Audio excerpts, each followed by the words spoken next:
fréquence. La diffusion à 5 heures en temps universel du lundi au dimanche pour l'Afrique de l'Ouest et l'Afrique centrale se fait respectivement sur 11 730 kHz et 13 600 kHz. Une fois de plus, 11 730 kHz pour l'Afrique de l'Ouest et 13 600 kHz pour l'Afrique centrale.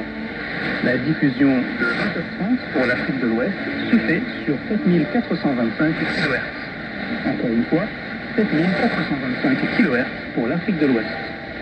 Pour davantage de détails sur nos horaires de diffusion et sur l'actualité, visitez notre site internet à l'adresse nha.jp/French.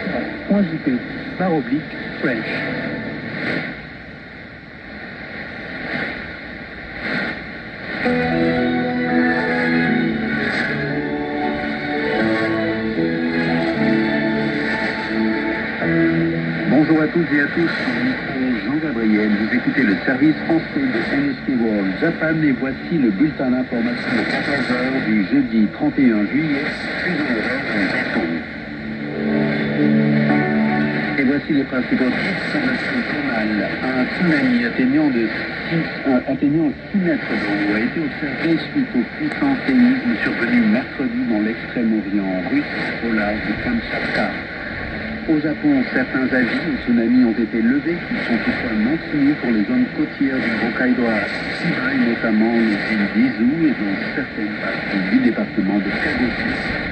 Et puis un réacteur de la centrale nucléaire de Tomari, dans le nord du Japon, a passé avec succès les contrôles réglementaires indispensables à son redémarrage.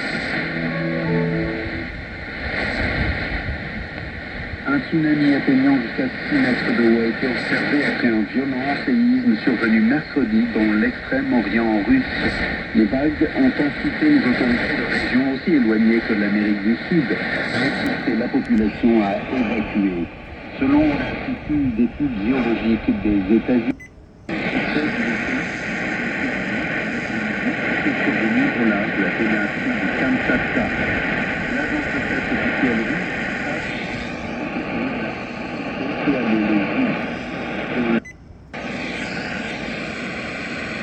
du raz de marée ont atteint 5 à 6 mètres sur la base d'observation visuelle. TASS a également fait savoir que plusieurs personnes ont été blessées, notamment dans un aéroport, mais que leurs vies ne sont pas en danger. Le journal russe Izvestia a rapporté que de l'eau boueuse s'est déversée sur une vaste zone de la ville de Severokurlisk sur Paramsir, l'une des îles Kouril, endommageant une usine de transformation de fruits de mer.